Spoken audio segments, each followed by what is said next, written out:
E aí você vai tentar primeiro lembrar se você realmente fechou a porta, ou se você só deixou encostada.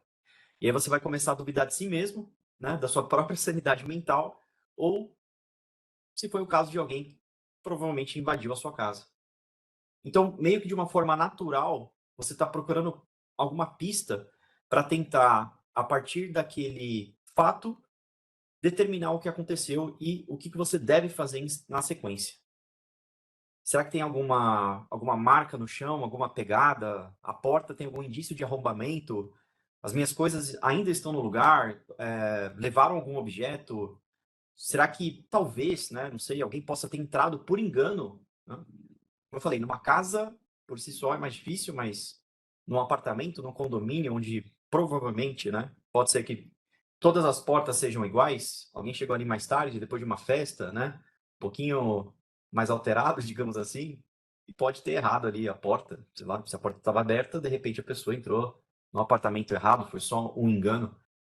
Só que tá vendo como só dentro desse contexto e levando em consideração vários cenários que poderiam ter acontecido, o quanto é difícil a gente determinar o que de fato aconteceu, por mais que seja um cenário hipotético, e se de repente algum vizinho disse para você que ouviu um barulho, né? Será que essa única fonte de informação, esse fato, meu vizinho ouviu um barulho, é o suficiente para falar com convicção, com certeza, que alguma atividade maliciosa aconteceu? Quando a gente fala de uma potencial ameaça, e aí, independente se é uma ameaça física ou cibernética, isso exige o acesso a dados confiáveis. Só que acesso a dados é uma parte, porque a visibilidade ela faz parte do contexto da análise de um problema. Só que essa análise de dados, ela tem que ser feita através de ferramentas e de uma forma eficiente para que seja tomada uma decisão. O que a gente está tentando fazer é justamente ajudar a conectar os pontos entre observar e agir. E aí não sei se vocês já ouviram falar do ciclo OODA, né? É um conceito não tão novo, é um conceito militar, na verdade, mas eu acho que faz bastante sentido quando a gente aplica esse mesmo conceito para a resposta a incidente. Bom, primeiro O vem de observar, né? O que que o Gabriel fez quando chegou em casa depois de um dia de trabalho? Ele observou. A minha porta estava aberta, só que isso não significa necessariamente que furtaram alguma coisa, que levaram alguma coisa. Eu estou observando um fato.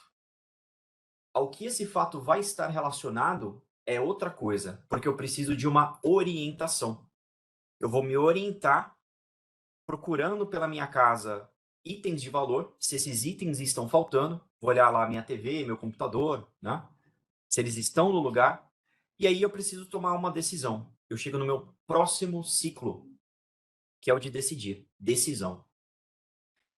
Para tomar uma decisão, o que que eu preciso fazer? Baseado no que eu observei e nas orientações que eu tive, através de treinamentos, através de fatos, de dados internos e externos, eu vou correlacionar essas informações para montar um cenário mais claro do que pode ter acontecido. E aí, com base nisso, eu vou agir. Só que eu vou agir com mais precisão e com mais confiança, porque eu observei, porque eu me orientei, e através dessas informações aí sim eu tenho uma ação mais factível, né, do que eu de fato posso executar. Eu ligo para a polícia, né, eu registro um boletim de ocorrência e eu sei que pela minha investigação que a porta da frente foi como o invasor entrou, o que que eu posso fazer agora, já que eu possuo esse dado? Então, tomar decisões de como eu posso melhorar a minha segurança é uma parte fundamental de um cenário de resposta a incidentes. Para quem não me conhece, meu nome é Flávio Costa, eu sou especialista em cibersegurança e responsável pela capacitação dos parceiros do Brasil dentro da arquitetura de segurança da Cisco. Sou instrutor da CompTIA para basicamente todas as certificações dentro da linha ali de cibersegurança, mais especificamente o Security Plus. Sou contribuidor do Maitre, do framework do Maitre. Tenho algumas certificações aí de indústria, né, de mercado. Tem algumas publicações também e contribuições para o mercado de cibersegurança, artigos no blog da Talos, algumas apresentações e palestras em diversos locais diferentes, no Brasil e fora do Brasil. E quero agradecer aqui já, né, todo o pessoal da Net Consulting que me convidou para fazer essa apresentação aqui para vocês, para falar um pouco sobre como que a gente pode mudar esse cenário e utilizar todas essas boas práticas para ter uma resposta em incidente muito mais eficaz. Bom, antes de mais nada, né, qual que é a problemática aqui que a gente está tentando resolver? A maneira como a indústria de segurança ela tem funcionado até hoje é que toda vez que surge um novo problema, várias empresas de segurança começam a surgir para resolver esse problema. Surgiu ali um problema de spam, tem um fornecedor que vai tratar isso, né? Credenciais roubadas, ameaças web, movimentação lateral, ransomware, enfim, N problemas. A forma como o nosso mercado funcionou e como ele se posiciona para enfrentar esses problemas é: o problema apareceu, eu invento uma solução. Tem um problema, tem uma caixa, ou tem um software que visa combater esse determinado problema. É minha bala de prata, né? Minha solução ali que vai resolver aquele determinado desafio. O meu ponto aqui, galera, não é questionar nenhum desses fornecedores, tá? Muito menos seus produtos ou a qualidade com que eles entregam cibersegurança. São empresas excelentes no que fazem, que têm produtos excepcionais, e embora eu não questione, né, de fato, a qualidade dessas soluções, o problema aqui é com o modelo de negócio. O problema é que a gente está colocando o ônus, toda a responsabilidade, sobre o cliente. E ele constantemente tem que incorporar tanto um novo fornecedor quanto uma nova ferramenta, e aí isso faz com que todos cheguem a um ponto crítico. Isso faz com que pessoas como o Gabriel, por exemplo, que trabalha numa equipe de SOC, tenha que construir a expertise para poder trabalhar com todas essas ferramentas para ter um conhecimento adequado para entender todo o ambiente e os alertas que são oriundos desse ambiente. E aí, quando a gente vem para uma realidade muito mais híbrida, né, conforme o cliente ele avança na sua jornada de multi-cloud e começa a considerar trabalhar com vários provedores de nuvem pública, cada um desses fornecedores também tem os seus próprios controles, as suas próprias soluções, e isso adiciona cada vez mais complexidade e agrava ainda mais o problema. E olha que interessante, né? Apesar do surgimento aí de novas empresas nos últimos anos, de cibersegurança ter se tornado a bola da vez, né? Já há bastante tempo, da ampla implementação de múltiplas ferramentas de segurança, tanto a frequência quanto a gravidade dos ataques, elas só aumentaram nos últimos anos. Interessante essa contrapartida, né? Porque a gente tem mais fornecedores, mais interesse, mais procura. Aposto que não se fala tanto em cibersegurança hoje em dia, se a gente comparar aí com o que se falava, né, sobre o assunto nos últimos anos. Hoje em dia parece que é muito mais interessante, né, falar sobre cibersegurança do que já foi há algum tempo. Ainda é difícil? Sim, mas eu acredito que melhorou, né? O discurso de cibersegurança ele é muito mais aceito pelas organizações. As empresas e as pessoas que fazem parte dessas empresas querem ouvir sobre cibersegurança, querem investir. Só que do jeito que as coisas estão, só tende a piorar, infelizmente, né? Olha que interessante essa pesquisa aqui da Cybersecurity Ventures. Os prejuízos causados por um incidente cibernético, eles serão exponencialmente maiores do que os danos causados por desastres naturais em um ano. Então, dentro de um período de um ano, todos esses danos causados por ataques serão maiores, né, em termos de impacto, em termos financeiros, tangíveis e intangíveis também, né, do que desastres naturais. E eles vão ser mais lucrativos do que o comércio global de todas as principais drogas ilegais juntas. Então, o cybercrime, ele é, por incrível que pareça, né, uma forma um pouco ruim de colocar isso, mas ele é um capacitador de negócios, né? O crime cibernético, por definição, ele é a maior ameaça para todas as profissões. Não existe nada que seja comparável a isso. A gente não consegue, ou eu particularmente, né, não consigo identificar um inimigo em comum ou algo que seja do interesse de uma empresa do setor de varejo, do setor financeiro e também do setor de indústria. Então, todos os setores, todas as empresas tem que saber sobre cibersegurança, tem que estar preocupado com cibersegurança.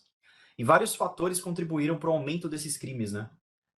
Costumo dizer que toda vez que a gente adiciona uma tecnologia em um ambiente, a gente também adiciona risco. Por exemplo, se você vai contratar um segurança, uma pessoa, para cuidar de um estabelecimento comercial, e esse segurança vai estar armado, automaticamente, assim que esse segurança começar a trabalhar, você também adicionou um risco ao seu ambiente. Qual o risco que foi adicionado? Risco de pessoas. O risco desse segurança armado ter que reagir a algum evento e isso causar danos colaterais. Isso é um risco que tem que ser medido.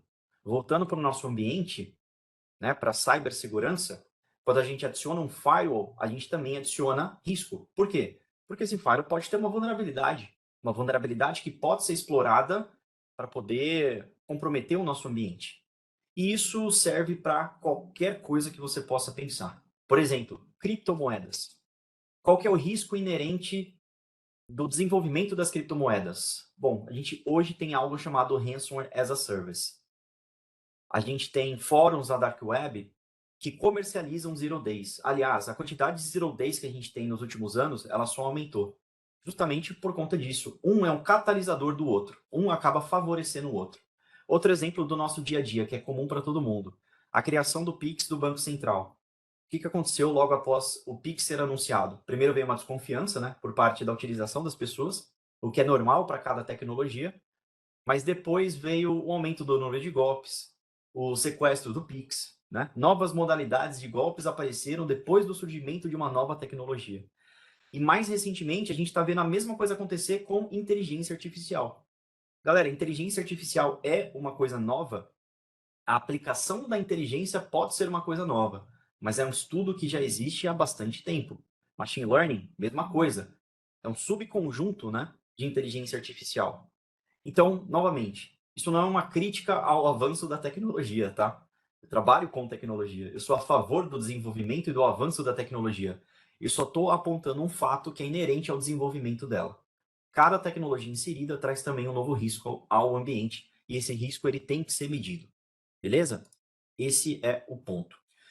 Os desafios para as equipes de operações de segurança, né, para o SOC, eles continuam mudando e crescendo. Quando a gente fala desse universo híbrido de vários fornecedores e vários vetores, todo mundo é um insider. Né? Em 2022, mais de 30% de todos os incidentes eles envolveram credenciais roubadas ou pessoas mal intencionadas, que vazaram suas próprias senhas ou favoreceram, né, a entrada de atacantes.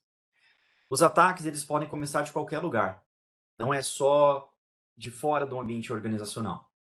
19% das violações elas ocorreram devido a um comprometimento de um parceiro de negócios, por exemplo. 45% dessas violações ocorreram na nuvem.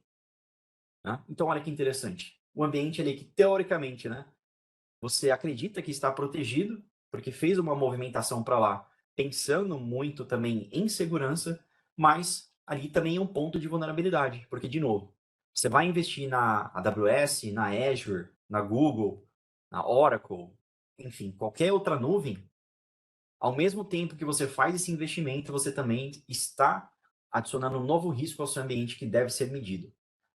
Tudo que pode ser medido vai efetivamente ser controlado. Se você não tem visibilidade, você não tem controle. Se você não tem controle, você não consegue proteger. E é aí que os ataques acontecem. A fadiga de alertas é pior, né? Porque hoje a gente tem um ambiente extremamente híbrido, composto por N ferramentas, e aí a gente chega em resultados como 37% dos profissionais reclamam, né, que seu ambiente de segurança é mais difícil agora, justamente devido ao aumento de volume e complexidade de alertas. Trabalho híbrido também expandiu a superfície de ataque. O custo médio de uma violação de dados, em que o trabalhador remoto, né, ele foi um dos fatores envolvidos nessa violação, ele é quase 22% maior do que quando a gente está falando de alguém trabalhando dentro do próprio perímetro. Olha que interessante. Então, para não ser bairrista, né, como chamam, e falar que, beleza, você está trazendo aqui dados da Cisco. Bom, eu tenho todas as fontes aqui para compartilhar com vocês, né, dessas informações que eu compartilho, mas eu também gosto de trazer algumas informações de outras organizações, para vocês verem que o que eu estou falando aqui não é necessariamente um discurso pura e simplesmente de vendas. que eu estou falando aqui é uma realidade que foi pesquisada por todo o mercado e por várias empresas diferentes. Isso daqui é um consenso, não é apenas uma opinião da Cisco. É algo que a gente vê e é algo que o mercado também transparece. Esse daqui é o relatório, o Estado de Segurança de 2023, que foi uma pesquisa global desenvolvida pela Splunk. Ela tem uma amostragem de 1.520 líderes do setor de TI e de segurança, e também tem algumas informações muito interessantes, como, por exemplo, 64% dos times de SOC têm problemas com relação à integração entre ferramentas de segurança, ferramentas que não se comunicam e não compartilham informações. 88% dos entrevistados comentaram sobre problemas com relação à mão de obra capacitada. Capacitação também é um problema. Então, gente, isso é um problema de todos e é uma coisa que a gente precisa ter a ciência para poder resolver. Agora, pergunto de novo para vocês: que tipo de conhecimento, né, ou melhor dizendo, o que uma pessoa precisa hoje para iniciar um ataque? O que vocês acham? Manda aí de novo no chat a opinião de vocês. Pessoal aqui da Net Consulting também, se quiser comentar, por favor, fique à vontade. Então, de novo a pergunta: o que vocês acham ou o que uma pessoa precisa hoje para iniciar um ataque? Em uma palavra: conhecimento, tecnologia, uma ferramenta? O que seria aí na opinião de vocês?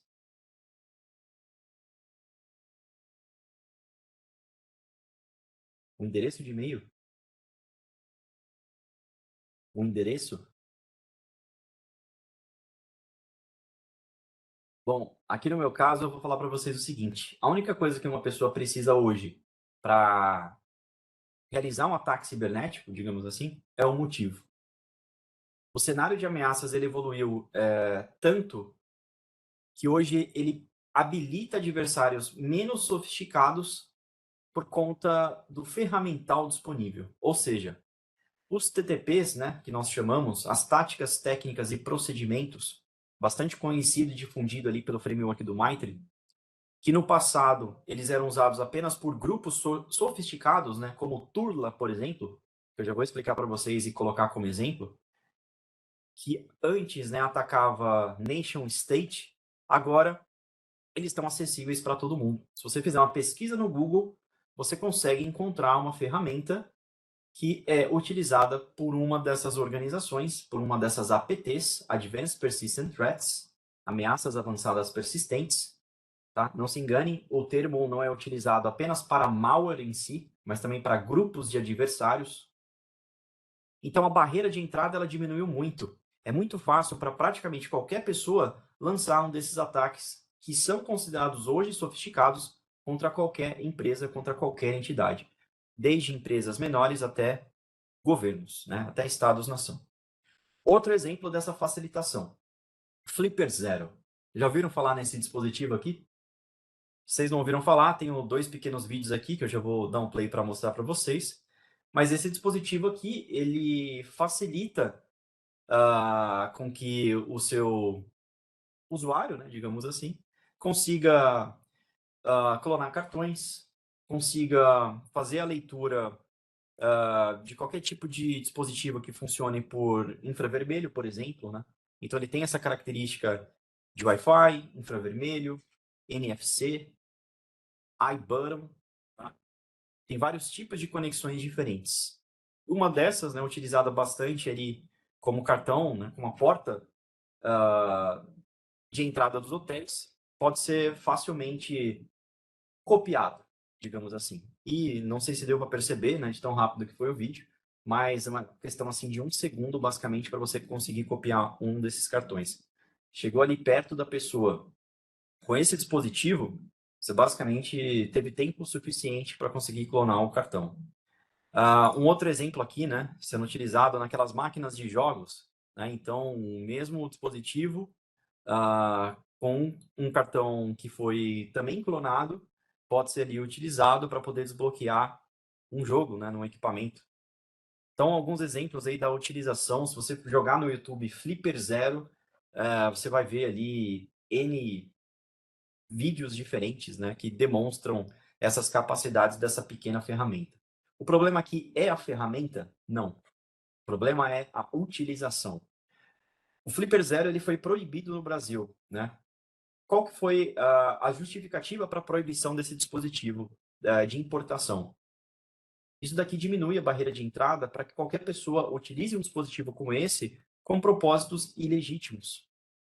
Então, o que eu estava falando sobre a gente ter APTs, ter payloads, né? Dia zero e N outras ferramentas que podem ser utilizadas para princípios éticos, isso pode ser desvirtuado de acordo com a linha tênue que a pessoa atua na utilização dessas ferramentas. Então, o problema é exatamente esse, né? Hoje em dia, está muito mais simples e está muito mais fácil. Isso daqui que vocês estão vendo é uma foto de um transformador que fornecia eletricidade para 400 mil pessoas, que foi destruído por um míssil russo. Estamos falando da guerra na Ucrânia, né? O núcleo de cada grande incidente cibernético que a gente vê hoje em dia, ele começou na Ucrânia. Esse país, galera, ele tem sido o centro de alguns dos piores ataques cibernéticos na nossa história recente. Por exemplo, né, teve um ataque chamado NotPetya em 2017. Ele foi um sucessor ali do WannaCry. Esse ataque ele é considerado o ataque mais caro da história. Dos 600 funcionários da organização Cisco Talos, que é a nossa organização de inteligência, quase 100 deles são ucranianos. E uma coisa que eu posso afirmar aqui para vocês, de todas as histórias que eu já ouvi no último ano. Gente, nossos problemas, eles são mínimos comparados a tudo que se passa na Ucrânia. Se você um dia já reclamou por ter que passar um cabo, né, colocar ele ali num patch panel e conectar em um equipamento que estava em uma sala longe, tinha algum problema de infraestrutura para conexão entre esses dois ambientes, cara, imagina você ter que conectar um cabo entre dois prédios, enquanto ao mesmo tempo você tem que desviar de tiro, de míssil, de drone suicida.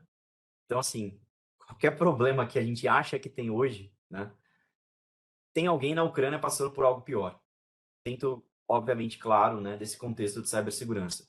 Nada mais no mundo que você possa pensar em termos de minha empresa, né, eu como CISO ou como líder de uma organização, eu estou preocupado com esse grupo de atacantes, essa APT tentando invadir a minha empresa, eu estou preocupado com phishing, com ransomware. Cara, adversários já estão fazendo isso na Ucrânia ao mesmo tempo que eles atacam com mísseis. A gente está falando de uma guerra cibernética e uma guerra cinética. É uma guerra híbrida, né? Sem precedentes. Então, alguns ucranianos que são responsáveis pela malha de transmissão de energia, eles contam essas histórias de como eles precisavam se desviar, né, literalmente, de um drone suicida enquanto eles tentavam consertar um servidor. Ou como quando eles precisavam esperar um momento, né, um momento certo para poder repassar ali o cabeamento entre prédios que foram atingidos por tanques. Esses dois mapeamentos que vocês estão vendo aqui, eles destacam justamente essa energia cinética, que são nos mesmos locais e mesmo os mesmos pontos no mapa que foram atacados ali por ataques cibernéticos, que foram atingidos, né, por ataques cibernéticos. Por isso, então, essa guerra híbrida. Isso daqui é um problema de todo mundo. O que acontece na Ucrânia, ele tem que ser observado com muita atenção, porque ele é um problema de todos. E, cara, ninguém, independente do tamanho ou setor, pode presumir que está seguro. Todas as equipes de segurança, elas precisam das ferramentas e dos recursos certos para poder detectar e responder com eficiência a essas ameaças avançadas e complexas. Os atacantes, eles mudaram o jogo, né? Os modelos antigos de detecção e de resposta, eles não vão longe o suficiente para proteger contra as ameaças complexas do dia de hoje. E a gente tem uma problemática do nosso mercado com relação a definições e terminologias, né? Aposto que vocês já ouviram falar em SASE, em SSE, em Zero Trust, XDR, EDR. Não é diferente para o que a gente está vendo aqui. Só que eu acredito que a definição da IDC ela é a mais simples e prática sobre esse conceito, sobre a promessa do XDR, né, do XDR. O que é o Extended Detection and Response? Bom, a IDC ela define de três formas simples, básicas e práticas. Né? Primeiro, coleta de telemetria de múltiplas fontes. Uma solução de XDR tem que coletar telemetria de múltiplas fontes. Segundo, aplicação de capacidade analítica na telemetria coletada, para poder detectar atividades maliciosas. E terceiro, a consequente resposta e remediação dessa atividade maliciosa que foi detectada. Detecção sem remediação é insuficiente, só que remediação sem detecção é impossível. O Cisco XDR é essa promessa, né, de ser essa ponte entre a detecção e a remediação, para a gente conseguir diminuir o tempo de investigação o máximo possível e ajudar as empresas a diminuírem o tempo médio de detecção e resposta daqueles mais de 270 e tantos dias que a gente viu logo no primeiro slide. Só que segurança não é apenas sobre prevenção, né? A gente tem que entender threat hunting, a gente tem que entender o trabalho investigativo, e ele é mais importante do que nunca. De uma forma prática, então, com exemplo do mundo real, com adversário sofisticado como o Turla, né? Essa APT, como é que ele pode impactar negócios como o de vocês que estão aqui me ouvindo? Não sei se vocês já viram o filme O Senhor das Armas. Já viram esse filme? Um pouquinho... Não é tão novo, né? Digamos assim, né? O Nicolas Cage. Mas é um filme bem interessante, filme bem legal. Bom, basicamente, o Turla, ele se tornou um traficante de armas para ataques cibernéticos, né? Embora esse grupo ele ainda lance ataques, eles capacitam principalmente atores mal intencionados sem uma afiliação direta. Lembra aquilo que eu falei sobre ransomware as a service? Aqui a gente está vendo o crime as a service, né? Eu costumo dizer que grupos como Turla, eles são identificados por diversas organizações, com as suas equipes de inteligência, né? E aí começa a surgir justamente aquela problemática que eu falei da definição de nomes no mercado. Isso não vale só para acrônimo de definição de produto, como XDR, EDR, Next Generation Firewall, UTM, SASE, SSE, SD-WAN, SDN, ZTA, ZTNA. Cara, eu posso ficar aqui a tarde inteira definindo acrônimo para vocês da área de tecnologia. Quando a gente fala de APTs, o problema é o mesmo, né? Turla não é só conhecido como Turla. Provavelmente, se vocês já viram esse grupo russo por aí, vocês podem ter visto em alguma notícia outros apelidos, outros nomes. Snake, Venomous Bear, Uroboros, Grupo 88 e o que eu mesmo inventei, que é o Senhor das Armas.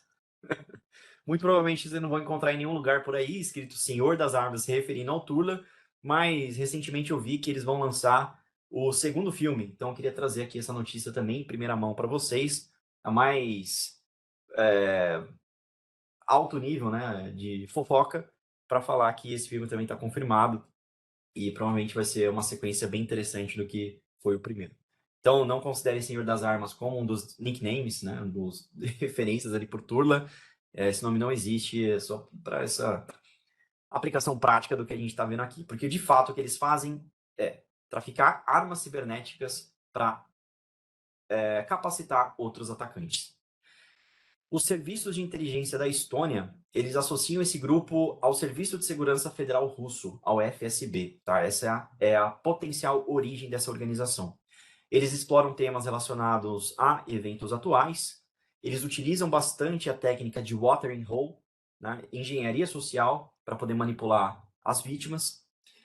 As iscas, né, os chamariz ali que eles criam, eles são altamente adaptados, né, para cada um dos seus alvos, então isso inclui uma customização muito grande.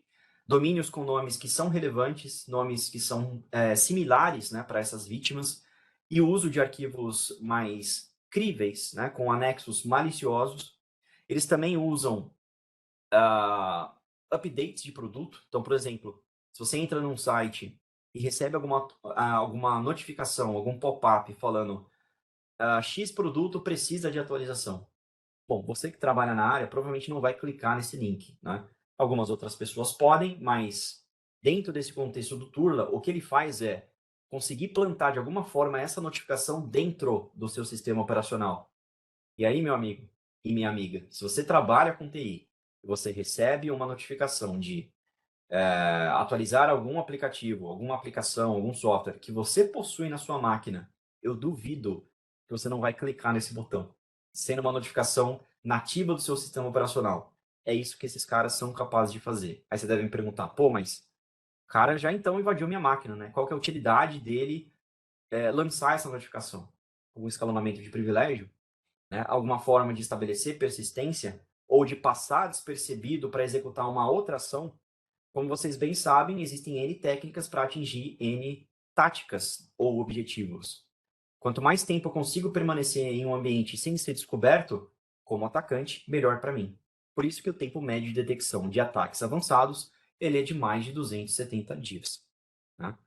Então, eles também usam como um malware de primeiro estágio, que atua basicamente como um filtro para determinar se o acesso é para uma vítima que seja de interesse deles, menos sofisticado, né, do que os malwares subsequentes, porém, isso faz parte da técnica, de uma das técnicas do Turla, porque um dos principais objetivos do Serviço de Segurança Federal russo não é o ataque por si só, não é a exfiltração de informações, o ransomware, é espionagem. Né? Então, eles atuam de uma forma um pouco mais sofisticada e um pouco diferente.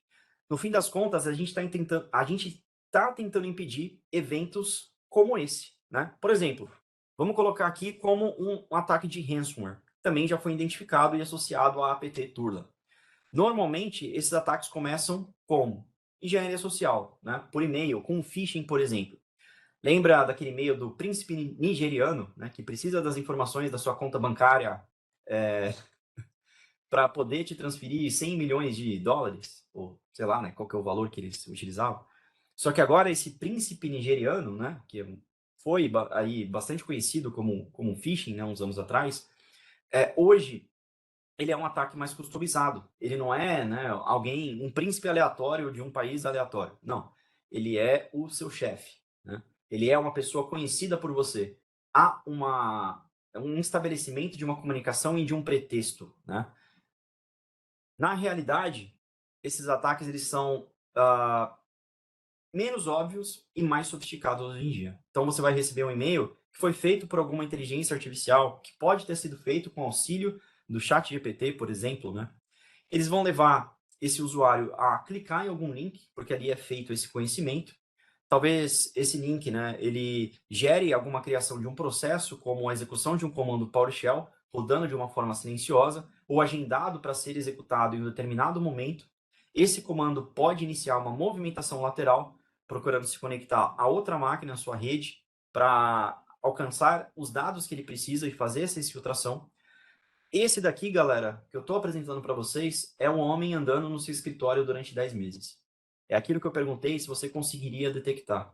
Os usuários não vão perceber. As equipes de segurança não vão identificar, até que seja tarde demais. Quando o usuário ele vê seus arquivos foram criptografados ali na tela e aconteceu um ataque de ransomware, isso é a ação final de um ataque que provavelmente já demorou bastante tempo. Essa eventual tela de resgate nesse tipo de ataque é o fim desse ataque. Ou seja, é um recado de que muita coisa deu errado até que, de fato, isso pudesse acontecer. Se a gente observar todos os TTPs utilizados pelo Turla, a gente vê como é difícil para as equipes se defenderem sem uma visão mais holística desse ambiente, sem a combinação de produtos para poder identificar todas as atividades que estão acontecendo. Essa, galera, é uma das razões pelas quais esses ataques são bem-sucedidos. Encontrar e parar esse tipo de ataque é extremamente complexo. Requer uma infraestrutura extremamente alinhada, porque esse é um ataque multidisciplinar. Aqui eu coloco para vocês um mapeamento de toda a consolidação do ciclo de vida de um ataque de ransomware, desde o objetivo primário da tática de acesso inicial, a consolidação e a preparação e os impactos no alvo. Aqui vocês têm uma série de técnicas, né, com os TTPs que são utilizados em um ataque como esse, e mais do que isso, quais são os pontos críticos para controle e para mitigação. Então aqui, novamente, eu não estou colocando, nesse primeiro momento, um produto. Eu estou colocando um ponto de controle. Como, por exemplo, se você quiser defender um usuário utilizando um dispositivo a receber um e-mail de phishing, que tipo de controle crítico eu tenho até que, eventualmente, algum malware seja executado e, através da injeção de algum processo Malicioso, ele tem acesso ao meu ambiente. Bom, se a gente se orientar aqui pelo esquema de cores, né, eu posso ter um mecanismo crítico para controle e para mitigação a parte de logs e alertas. Visibilidade. Para ter visibilidade, eu preciso ter algum ponto de atenção e controle. Talvez um software, talvez um hardware, né, como um firewall, como um EDR. São essas as soluções que efetivamente vão me dar esse ponto de controle. Mas aqui nesse primeiro momento, eu não estou falando de produto em si, estou falando de funcionalidade. O amarelo, por exemplo, desabilitar macros. Por quê? Porque um documento malicioso, no Word, no PDF, né, ele pode utilizar macro, ele pode utilizar JavaScript, né, e N outras técnicas para poder executar algum processo malicioso. A outra cor aqui, o azul, né? Application Control Allow List. Se eu simplesmente implementar, simplesmente estou sendo um pouco não tão razoável na minha explicação, né? Porque não é tão simples implementar o que eu quero dizer. Simplificar, mas também não sei se dá para simplificar, porque o que eu queria dizer, na verdade, é a implementação dos controles de um framework de Zero Trust. Não é tão simples assim na prática. Mas, bom, enfim, vocês entenderam o que eu quero dizer, né? O controle baseado, controle de aplicações baseado numa lista de allow list, né? Onde eu tenho um implicit deny, ele é bastante complexo de ser feito, né? Depende de uma medição ali de ativos, de uma análise de risco muito bem feita no ambiente. Obviamente, não vou passar por todos esses pontos, mas quero deixar aqui como referência para vocês. Esse material ele foi criado exclusivamente para a Net Consulting e para os seus clientes, então depois eu vou compartilhar com todo mundo que assistiu a apresentação junto com a gravação. No momento posterior, eu posso fazer essa mesma análise com os meus adversários. Se eu estou preocupado com o Turla, por exemplo, eu consigo analisar os seus TTPs para poder identificar quais são os pontos críticos de controle e visibilidade que eu tenho que ter para a mitigação desse tipo de ataque. E se eu não tenho essa visibilidade, aí sim, o que eu vou fazer? Eu vou procurar uma solução para poder me entregar esse controle. Então, o ponto aqui não é, de novo, falar de determinado produto, A, B ou C. Como a gente viu, um ataque ransomware, ele envolve várias camadas diferentes, vários ciclos de execuções que são diferentes. Porém, os atacantes, eles usam TTP similares para realizar ataques. Eles tendem, né, isso é algo inerente ao comportamento humano, a repetir as suas técnicas. Então, quando a gente efetivamente aprende como um grupo desse avançado atua, a gente pode ter uma chance muito maior de identificar as técnicas que são utilizadas por quaisquer outros grupos. Faz sentido isso que eu estou falando, pessoal? De novo, se vocês discordarem ou tiverem alguma dúvida, pode mandar alguma informação aí no chat que eu estou olhando aqui na outra tela.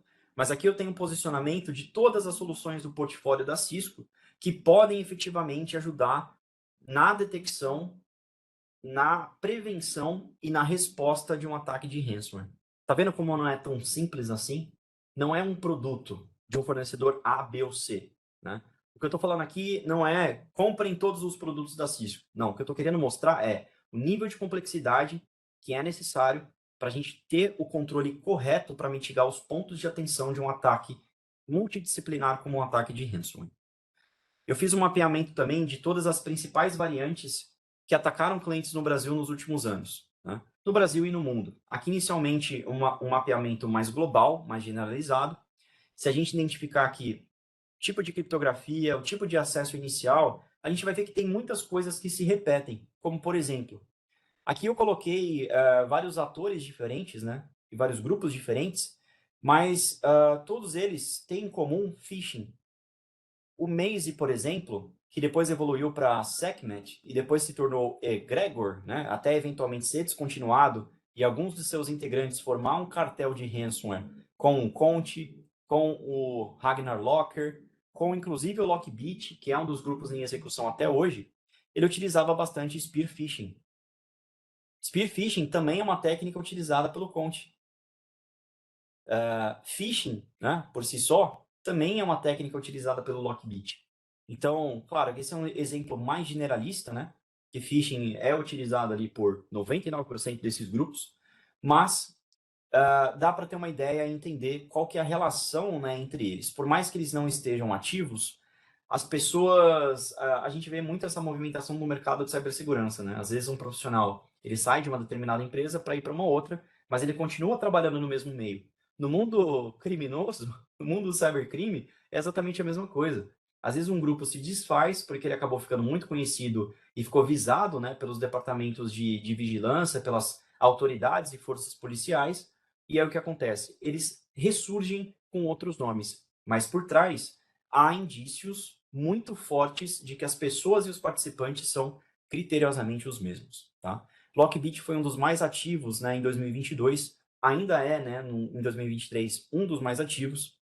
Então aqui a gente tem algumas informações bem interessantes. Comando e controle, por exemplo, muito utilizada a camada de DNS. Ó, basicamente 99% deles utilizam algum endereço FQDN para comunicação de comando e controle. Exfiltração de dados. Olha quanta coisa aqui que não é necessariamente maliciosa, que esses grupos utilizam para poder roubar suas informações. Google Drive, Mega, SSH, mas através da porta 443. E aí eu pergunto para vocês, o Blue Team da empresa de vocês está monitorando o protocolo SSH sendo trafegado em uma porta não tradicional de comunicação? Porque, a não ser que eu esteja equivocado, o SSH tradicionalmente não é feito pela porta 443, né? Que é uma porta tradicional para comunicação web HTTPS. Então, isso daqui, galera, é muito importante, essa análise, essa pesquisa, essa inteligência, ela é fundamental para que a gente possa ser mais eficaz na resposta a incidentes. Não é só a ferramenta, são os processos, são as pessoas, são os dados e a qualidade com que todos esses elementos, eles interagem, é a harmonia entre todos eles, beleza? E aqui são as variantes, né, mais em específico, que tiveram vítimas mapeadas e conhecidas aí no Brasil, tá? São vários grupos, tá? Não são somente esses. Essa aqui foi uma lista que eu montei com base na minha própria experiência profissional, mas aí a gente ainda tem Avadon, Darkseid, Maze, Mount Locker, Nephilim, Netwalker, Prometheus, Pisa, Ragnar Locker, Sekhmet, enfim, deve ter várias outras aí que eu não mencionei, obviamente não lembro de todas, porque são inúmeras, né? Mas, enfim, são N grupos que acabam atacando aqui empresas no Brasil. Então, baseado nesse conhecimento, na anatomia de um ataque, como ele funciona, é exatamente isso que faz o Cisco XDR, que é a solução da Cisco para Extended Detection and Response, ser algo diferente. A gente tem visibilidade total em todos os estágios da cadeia de um ataque. E a gente correlaciona as informações de uma maneira que nenhuma outra empresa conseguiria. Para que aí sim as suas equipes de TI, né, e de SecOps, elas sejam, ou elas se tornem, né, melhor dizendo, mais capazes de detectar, proteger e defender os seus ambientes. Quando a gente combina os principais recursos,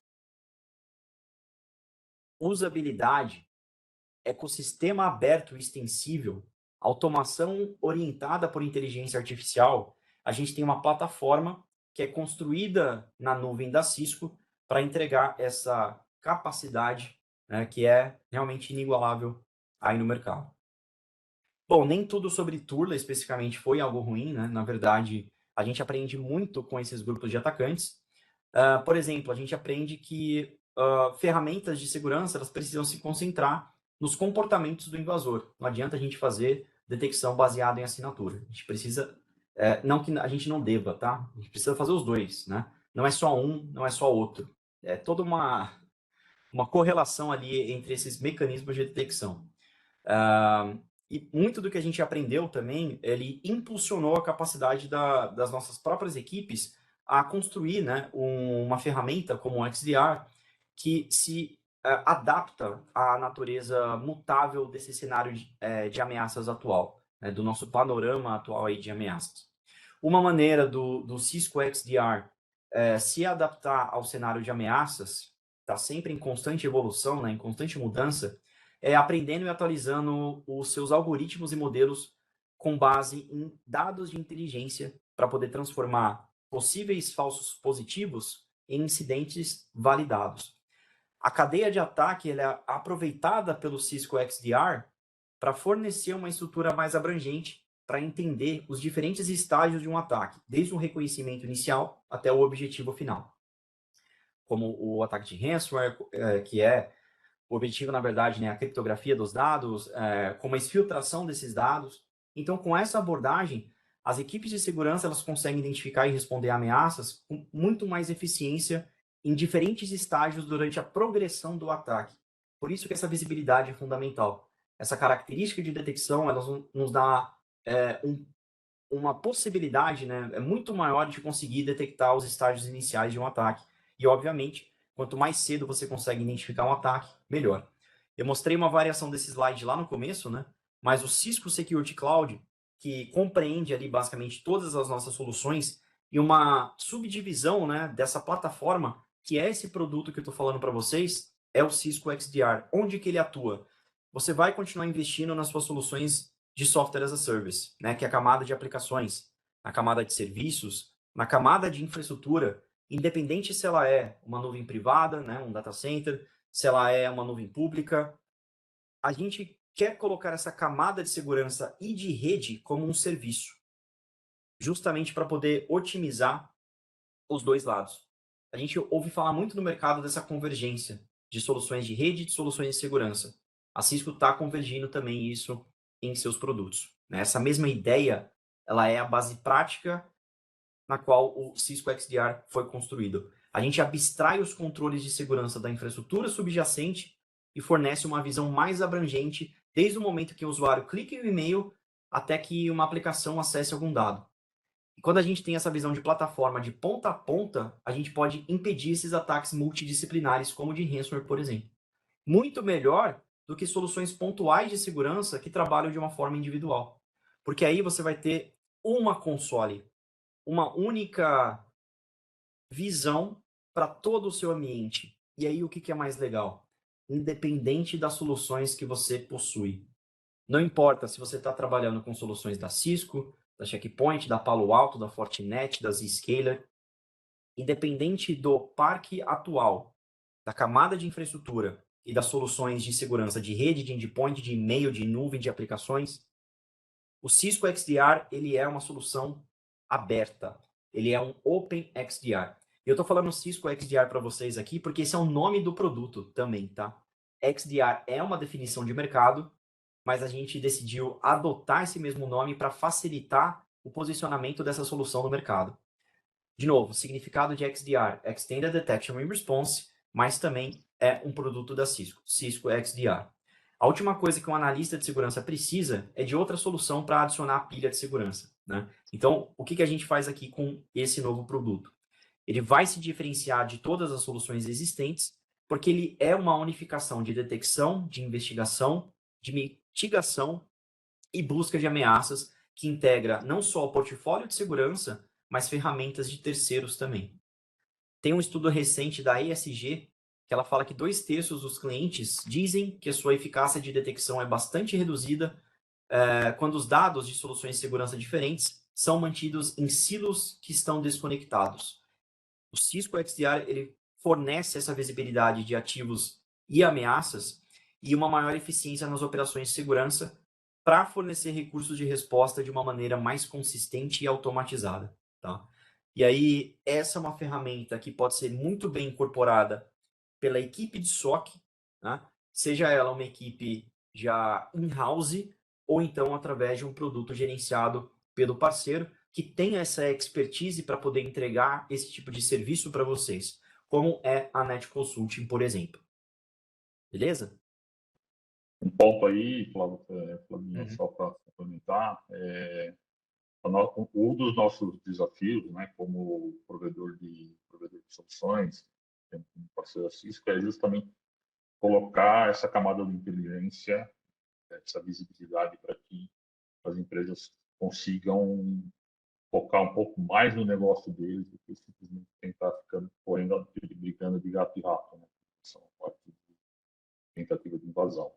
Então, a gente trabalha muito focado para entregar esse tipo de solução de integração da forma que você mostrou aí, com outros players também que a gente trabalha nesse momento, tá bom? Perfeito. Complementando o que você falou. Perfeito, muito obrigado. E é exatamente isso, galera.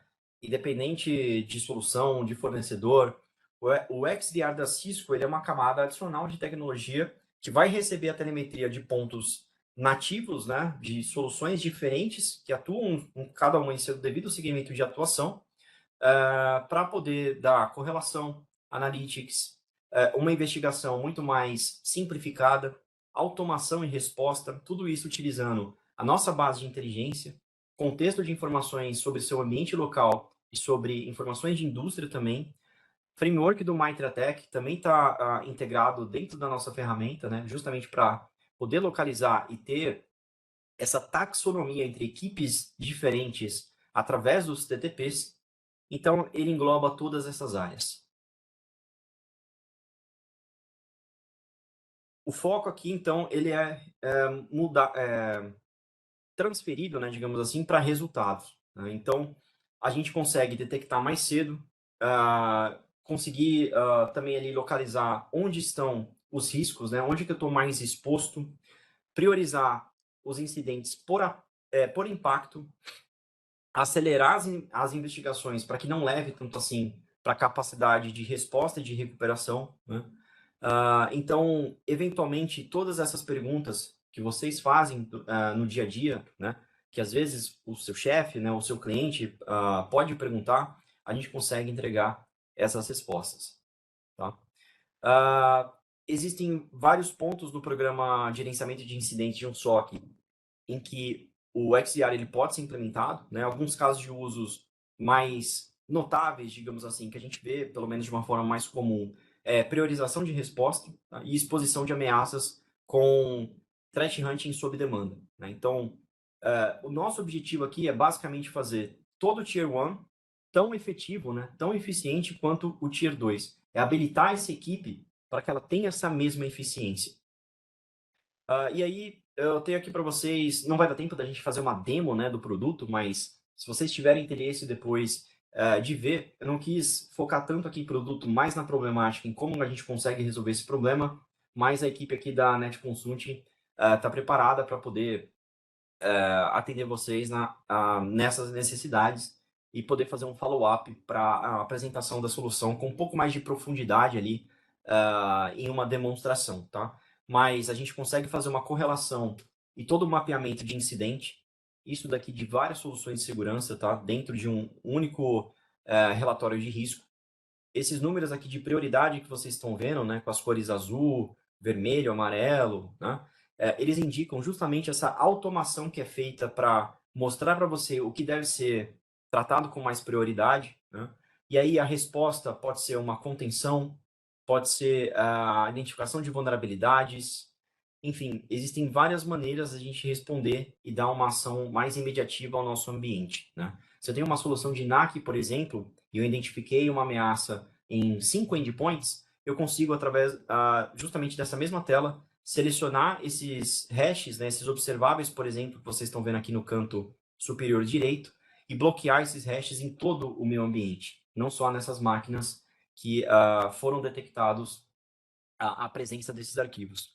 Cara, isso daqui é fenomenal. Além disso, eu consigo construir todo o inventário da minha superfície protegida antes de um incidente acontecer. Porque aí, quando ele de fato acontece, eu vou ter uma visão estendida de todo o meu ambiente, entre usuários remotos, escritório local, data center, nuvem pública, independente de qual seja essa nuvem, isso daqui é uma visão unificada de todos esses ambientes. Tá?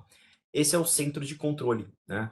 Aqui a gente cria essa consciência situacional que é fundamental para detecção mais cedo, né, mais precoce ali de ameaças emergentes, tá? Bom, nós somos uma empresa de rede, né, mas nós somos também uma empresa de segurança, né? A Cisco é a maior empresa de segurança que cobre áreas além da rede, né? A gente tem um XDR como um produto, isso em nada altera, né, o nosso discurso ou a nossa visão de mercado. A gente entende que isso daqui é uma jornada, é uma estratégia, não é uma compra pontual, tá? Os clientes eles estão procurando um parceiro que possa atendê-los onde eles estão nesse momento, né? E esse momento ele vai ser diferente para cada organização. Por isso essa parceria entre Net Consulting, Cisco e vocês é extremamente importante, né? A Cisco é esse parceiro para os nossos clientes. e a gente constrói e faz com que nossos parceiros tenham essa mesma mentalidade na execução de negócios, né? Então, a Cisco ela não vai trabalhar com um parceiro que não compartilha com essa mesma visão, né, de que isso tem que ser feito de uma forma conjunta. Não é apenas o posicionamento de determinado produto de fornecedor A, B ou C no mercado. Não. É compartilhar essa mesma visão. Tá? E isso é muito importante também. Beleza? É uma jornada, né, como eu falei, para implementar XDR ou qualquer outra solução. Existem marcos que são mais significativos que, se mal administrado, vai se tornar uma pedra que vai atrapalhar o sucesso da implementação de qualquer projeto de cibersegurança, né? A gente pode discutir como que a gente aborda esses marcos, né, durante a implementação de um produto, de uma nova solução no seu ambiente, mas isso tudo é muito importante justamente para poder alcançar o sucesso de qualquer programa de segurança. Forma de comercialização, né, para o XDR. 3 tipos de licenciamentos: Essentials, Advantage e Premier. O Essentials ele tem integração nativa com as soluções da Cisco.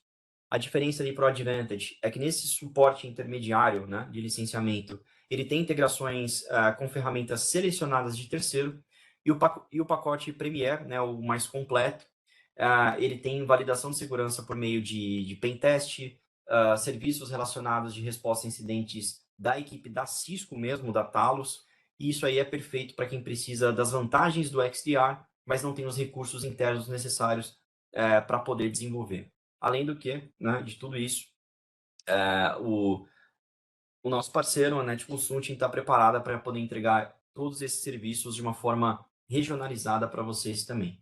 Eu tenho um vídeo aqui no final da minha apresentação, que eu não vou tocar agora, só vou deixar como referência para vocês, que está no meu canal no YouTube.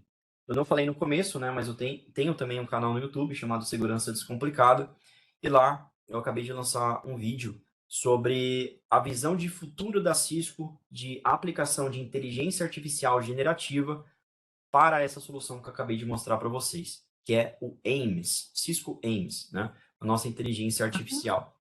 Oi? Flávio, tem uma pergunta aqui sobre o produto. Claro. A solução é comercializada como subscrição e dependente da complexidade do ambiente do cliente? Sim, basicamente todos os produtos da Cisco, né? A maioria dos outros fornecedores, hoje em dia, ele vem no modelo de subscription. O XDR é uma solução baseada em nuvem, né? Ele é um software as a service. Então, ele também, nessas opções de licenciamento, tem um modelo de subscrição que é baseado na ingestão de informações por usuário por mês, tá? Então, isso tem que ser feito, né, de uma forma mais individualizada ali por estratégia de cada organização. A gente começa cada tiro ali com basicamente 90 dias de armazenamento de informações para todas essas soluções, independente do número de soluções que você tenha no ambiente, mas ele escala até 365 dias. Então, ele também é um data lake que pode correlacionar informações com esse período de até um ano, né? Para que você consiga fazer ali uma análise forense, por exemplo, baseado nessas informações.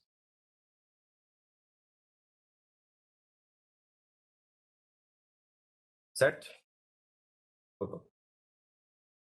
Então, não vou colocar aqui o vídeo agora, né, pela questão de tempo. Eu sei que a gente já passou um pouquinho ali do horário pré-estabelecido, mas na Cisco nós temos também um programa de podcast, né, também está no meu canal no YouTube, se chama Cisco Cybercast. Eu sou um dos hosts dessa iniciativa, né, desse projeto, e a gente tem o episódio número 3, justamente sobre esse assunto, XDR. Então, se isso por acaso é algo novo para vocês, ou você ainda não tem muita familiaridade, né, com o tópico, e quer ver de uma forma mais descomplicada, literalmente, o que é o XDR, qual que é a definição de mercado, sem muito linguajar técnico, né, tem esse vídeo aqui explicando os conceitos e a visão de 4 especialistas diferentes de mercado sobre essa terminologia, sobre essa definição. Tá? Outra informação super importante aqui com relação a Cisco e a nossa base de inteligência, alguns números, né, para poder passar para vocês. Bom, a gente processa mais de 400 bilhões de eventos de segurança por dia. A gente jamais conseguiria correlacionar essas informações se a gente não tivesse uma plataforma pronta para isso. Além disso, né, a gente tem uma equipe, como eu falei para vocês, de mais de 500 especialistas técnicos que são 100% dedicados à pesquisa de ameaças. Essa combinação, né, de compreensão humana e telemetria avançada de máquina em vários domínios diferentes, porque como eu mostrei para vocês, a Cisco não tem só EDR, não tem só antivírus, firewall, proxy, ela atua basicamente com todos os segmentos ali de segurança, basicamente, né? Então, ter essa visibilidade, essa telemetria oriunda de vários domínios diferentes, nos dá uma expertise e permite, né, que a gente possa parar na ameaça de uma forma mais eficiente do que qualquer outra empresa. Esse é o diferencial quando a gente fala de Cisco Secure, tá? O nosso portfólio de segurança, ele tem 3 casos de uso bem simples, né? Ou conjunto de capacidades, por assim dizer. Segurança do usuário, aí tudo focado para o usuário final, proteção em ambientes de nuvem e um conjunto de capacidades que integra, né, analytics, dados em todas essas soluções. As nossas soluções não funcionam de forma pontual, por isso que vocês estão vendo aqui como se fossem peças de um quebra-cabeça, né? Todas estão interconectadas, tem alguma integração entre elas, tá? E por mais que você tenha algum ponto ali que não seja uma solução da Cisco, não tem problema, a gente desenvolve nativamente essas integrações, porque, como a gente viu, quando o mercado atua como uma coxa de retalhos, cada fornecedor fazendo uma coisa, não dá para entregar uma resposta e não dá para coletar informações que são essenciais quando, de fato, um ataque acontece, tá? A Cisco é uma das pouquíssimas fornecedoras aí do mercado de plataforma que tem essa profundidade e é a melhor opção quando rede encontra segurança, né? Afinal de contas, a gente construiu a ponte para um mundo conectado, literalmente, né? Então, fica o meu questionamento final aí para vocês. Qual a melhor empresa para te dizer como você deve proteger o que ela mesmo ajudou a construir? Então, muito obrigado, galera, novamente aí pela presença de todos vocês. Obrigado, Net Consulting, pelo convite. Espero que vocês tenham gostado. Se tiverem alguma dúvida, estou à disposição para responder vocês. Paulo, obrigado pelo suporte. Acho que foi bem legal a apresentação, deu para ter uma visão bem clara, tanto do posicionamento da postura de arquitetura, das soluções propostas e o trabalho a gente vai sempre trabalhando junto aí para vender os clientes da melhor forma possível. Pessoal, se tem mais alguma pergunta, algum comentário que vocês queiram fazer,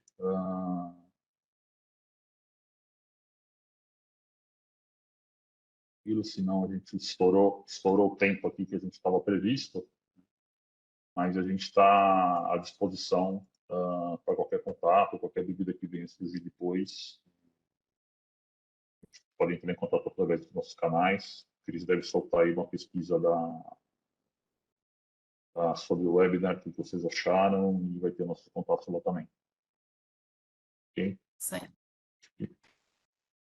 Bom, obrigado a todos, então. Muito bom resto do dia e quase final de semana já. Obrigado, pessoal. Obrigado, Valeu, Flávio, mais uma pessoal. vez. Valeu, boa tarde. Falou, tchau, tchau. Tchau.